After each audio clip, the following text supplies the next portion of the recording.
Hey, happy Saturday morning, everyone. From the basement, Glenn Kellaway. Hope everyone has a great weekend, Easter weekend. I didn't do a video yesterday because I had family visiting. We had a great time.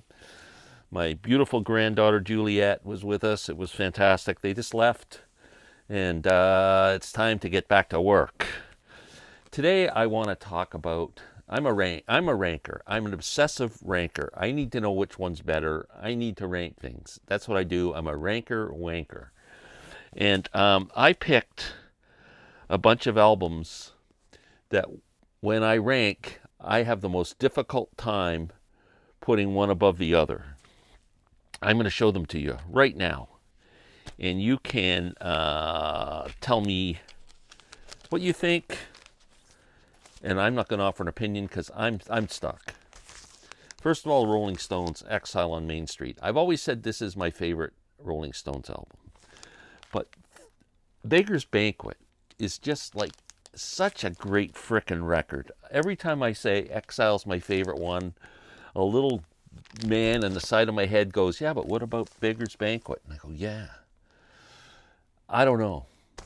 I don't know. But I'll tell you, for many years I've said Exile. I'm so torn. So torn. That's the first set. Next, how about the Doors? The debut. Now, I think the debut is love it so much because it's the debut. First time you ever heard the Doors and the end and the long version of Light My Fire and Break On Through and Backdoor Man. I mean, this was a mind-blowing album in 1967. But later on, they came out with this. It's almost like a blues album, but the guitar work in this album, the songs, this LA Woman, such a frickin'. When you play this album, you just go, man, this could be their best album. Lover Madly's on here, which was a hit. LA Woman, Crawlin' King Snake, The Wasp, Texas Radio and the Big Beat, Riders on the Storm. Man, that's good stuff. I don't know. This is the better album. This is the more special album. I don't know. But if I had to rank them, I'm always unsure. Next, two albums Bob Dylan released back to back. Bringing It All Back Home and Highway 61 Revisited. Which one's better? I mean, this has got that whole side one of Subterranean Homesick Blues and She Belongs to Me and Maggie's Farm, Love Mine is Zero, No Limit.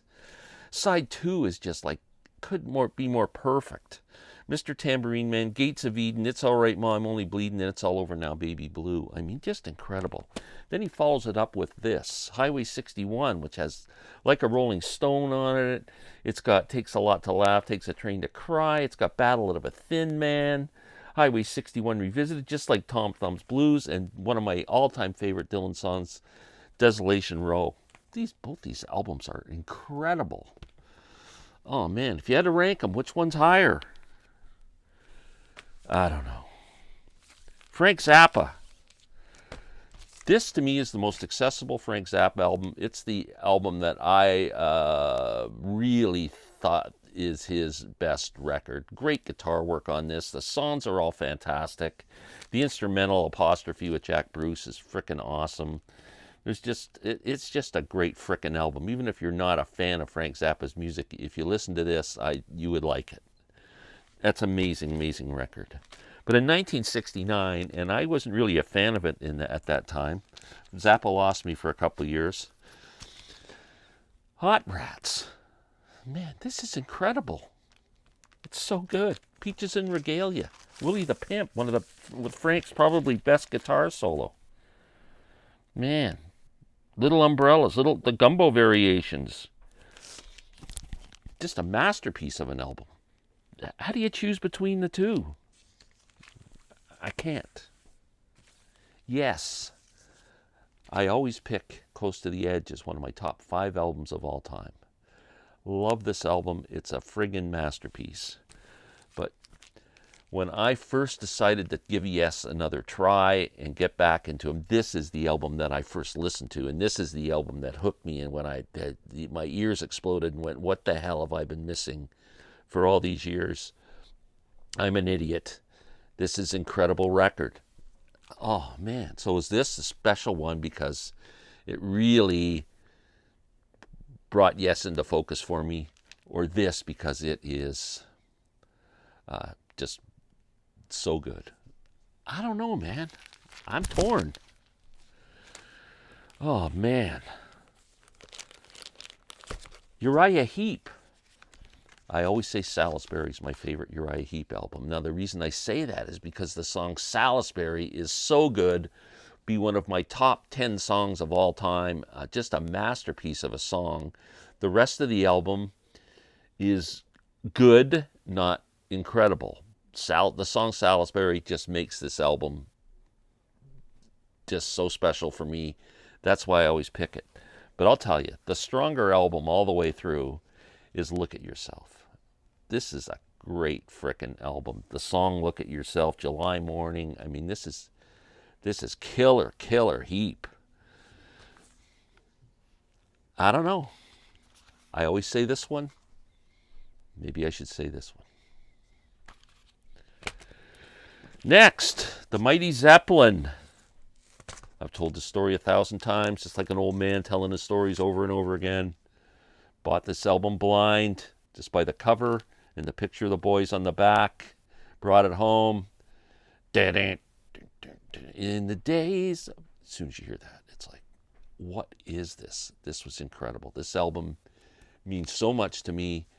It was just like, I still vividly remember hearing it for the first time, just being blown away. A few albums later, the album that I always say is my favorite Zeppelin album, Physical Graffiti. Man, side one of this album just is the best side of Zeppelin music ever. But could this have been a single album? Is there a couple of, I don't know, man. I don't know. I mean, some of these tracks were older tracks that they used to fill up a double record. So I'm not sure. Man, again, I usually say this one, but how can I not say this one? Man, I got one more. This isn't one band, it's two bands. But when I rank my favorite albums of all time, the greatest albums of all time always start with Sgt. Pepper and Blonde on Blonde. My favorite albums of all time always start with these two, and I usually put one of them ahead of the other, but there's no rhyme or reason for it. They're both albums that I have listened to 14 million times, and every time I listen to them, they sound fresh, they sound exciting to me. I hear different things. I just think they are just two of the most incredible records ever. Jethro Tull, Aqualung, again, an album I bought just because of the cover. I knew of Jethro Tull from the first album, a couple of songs, and I had totally ignored the Stand Up and Benefit Come Next. I can't remember, but I just kind of ignored those.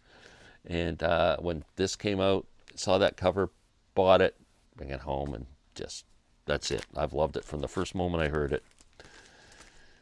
In the Court of the Crimson King is the other one.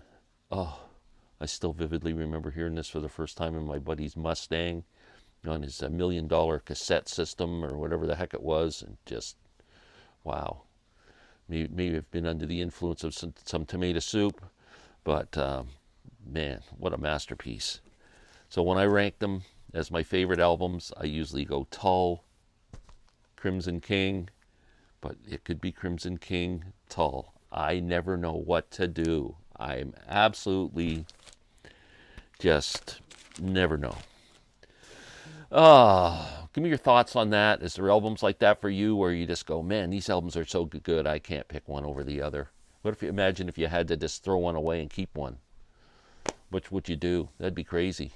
Anyway, everyone have a great Saturday. We'll be back on Sunday with another video. We'll keep it rocking. Take care.